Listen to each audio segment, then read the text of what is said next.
Nikhil 100% winner అని confirm అయిపోయినట్టన్నా? అంటే ఇప్పుడు వరకు చూసుకున్నట్టయితే బిగ్ బాస్ మొత్తంలో కూడా నిఖిల్దే పైచే ఉంది. కాకపోతే మనోడు నాకు ఆడియన్స్ ప్లీజ్ నాకు ఓట్ చేయకండి, ఈ అవమానాలు నేను భరించలేకపోతున్నాను, వెళ్ళిపోతాను అన్నాడు కదా. దానివల్ల ఏమన్నా విన్నర్ ఛాన్స్ మనోడికి గౌతమ్కి షిఫ్ట్ అయ్యే అవకాశం ఉంది. గౌతమ్ కూడా మంచి రేస్లో ఉన్నాడు. ఇప్పుడు గౌతమ్ కూడా వన్ ఆఫ్ ద మెయిన్ కంటెస్టెంట్స్గా ఉన్నాడు కాబట్టి మొత్తానికి నిఖిల్కి గౌతమ్కి గట్టిగా పోరు జరిగేలా ఉంది ఇప్పుడు. ఎందుకంటే ఓవరాల్గా చూసుకుంటే గ్రూప్ గేమ్ అనేది రన్ అవుతుంది అక్కడ. ఆ గ్రూప్ గేమ్ నుంచి బయటికి రావాలి. నిఖిల్ అనేవాడు బయటకు వస్తాకే చూస్తున్నాడు, కానీ ఇంకా అక్కడ ఫామ్ అయ్యేలాగా అనిపిస్తుంది.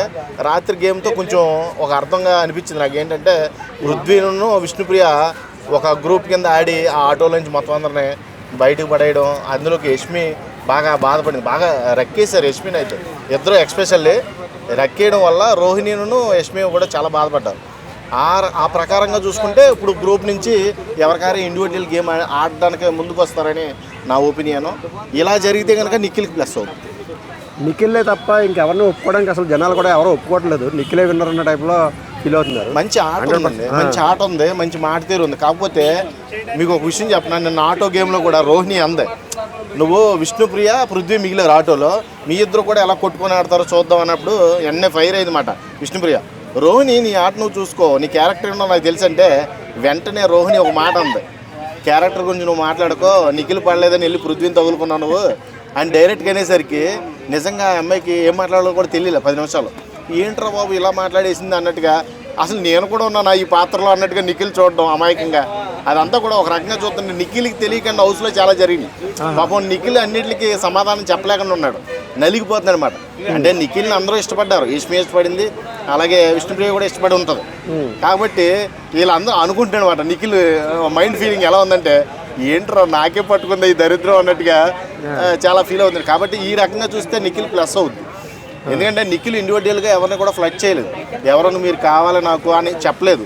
తన లవ్ స్టోరీ కూడా చెప్పాడు ఒక సందర్భంలో, మంచిగా నాకు ఒక లవర్ ఉంది బయట, ఆ అమ్మాయికి ఐసైట్ ఉంది, ఆ అమ్మాయిని నేను ఎలా బ్రేకప్ అయ్యి ఇటు వచ్చాను, నేను బయటకు వెళ్ళిన తర్వాత కాళ్ళు ఎలా పట్టుకుని ఆ అమ్మాయిని ఒప్పించుకొని పెళ్లి చేసుకుంటానని అక్కడ ఆ టైప్ ఆఫ్ ఇంటెన్షన్ కనబడింది. కాబట్టి నిఖిల్ ప్లస్ అవుద్దని నా ఒపీనియన్. అంటే నిఖిల్ వీళ్ళని అవాయిడ్ చేయడం కోసం అమ్మాయిని బయట అమ్మాయి ఉందని చెప్పడం చేశాడంటారా? ఏమండి ఫస్ట్ నుంచి కూడా పాపం నిఖిల్ అనేవాడు ఎప్పుడు కూడా వాళ్ళ ట్రాప్లో ఇరుక్కోలే, వాళ్ళే నిఖిల్ వెనకాల పడ్డారు. కానీ నిఖిల్ అనేవాడు ఎవరి వెనకాల పర్సనల్గా పడలే. కాకపోతే నిఖిల్ పడుతున్నాడు అని మనకి ఎప్పుడు అనిపించిందంటే యష్మి గురించి సపోర్టర్గా ఇంకొకరు నామినేట్ చేశాడు చూడండి, ఆ పాయింట్ నచ్చక అప్పుడు నిఖిల్కి కూడా యష్మి మీద లవ్ ఉంది అనే ట్రాక్ క్రియేట్ అయింది. యాక్చువల్గా ఆ పాయింటే మాట్లాడాడు, ఏంటంటే యష్మిని నువ్వు పద్దాక అక్క అక్క అంటాం నాకు నచ్చలేదు గౌతమ్, అందుకే నీకు ఈ నామినేషన్ అన్నాడు చూడండి. అప్పటి నుంచి అటొకడు ఇటొకడు మధ్యలో యష్మి అయిపోయింది. ఇక నిఖిల్ కూడా యష్మిని ఇష్టపడుతుంది అన్నట్టుగా పోర్ట్రేట్ అయింది బయటికి. యాక్చువల్గా అది పాయింట్ కాదు, నిజంగా అది చేయకూడదు, ఆ టైంలో చేశాడు కాబట్టి అందరి దృష్టిలో నిఖిల్ అనేవాడు ఒక క్రియేట్ అయిపోయాడు, ఒక లవ్ బోర్డ్ లాగా. యష్మికి నిఖిల్కి ఏదో మంచి లవ్ స్టోరీ నడుస్తుంది అన్నట్టుగా ఫీల్ అయిపోయాడు. అంటే నిఖిల్కి గట్టి పోటీ ఇచ్చే వాళ్ళు ఎవరంటే ఎవరి పేరు? నబీల్ గౌతమ్ గట్టిగా పోటీ ఇస్తారు నిఖిల్కి గట్టి పోటీ అంటే వాళ్ళిద్దరే కనబడుతున్నారు, ఇంకెవరు కనబడట్లా. లేడీస్లో కూడా ఫ్లిప్పింగ్ గర్ల్స్ ఎక్కువ ఉన్నారు. ఫ్లిప్పింగ్ ఉండకూడదు, ఏదైనా సరే ప్లెయిన్గా మాట్లాడాలి, ప్లెయిన్గా వాకౌట్ చేయాలి. అంతేగాని ఇలా ఒక గ్రూప్ గేమ్ ఆడి మొన్నటిదాకా ఈ హౌస్మేట్స్ ఎక్స్ హౌస్మేట్స్ ఎవరైతే ఉన్నారో వాళ్ళు వచ్చి అందరి గురించి పర్టికులర్గా చెప్పినప్పుడు ఇక మనోడు జీర్ణించుకోలేకపోయాడు అనమాట. అదంతా చూస్తే ఆ సినారియో మొత్తం చూస్తే నిఖిల్కి ప్లస్ అవుద్ది కానీ మైనస్ అవ్వదని నా ఒపీనియన్. పర్సంటేజ్లో చెప్పమంటే ఎవరు విన్నింగ్ పర్సెంట్? నిఖిల్ ఎంత, గౌతమ్ ఎంత? గౌతమే ఉన్నాడు. పర్సంటేజ్ లెక్క చూస్తే విన్నర్ రేస్లో గౌతమే ఉన్నాడు, తర్వాత నిఖిల్ ఆ వరుసలో ఉన్నాడు, తర్వాత నబీల్. వీళ్ళు ముగ్గురే కనబడుతున్నారు ప్రస్తుతానికి. ఈ 2 వీక్స్లో ఏమైనా ఆట చేంజ్ అయితే ఒకళ్ళు అనేది బయటకు మొత్తం జరుగుతుంది ఖచ్చితంగా. 100% థ్యాంక్ యూ.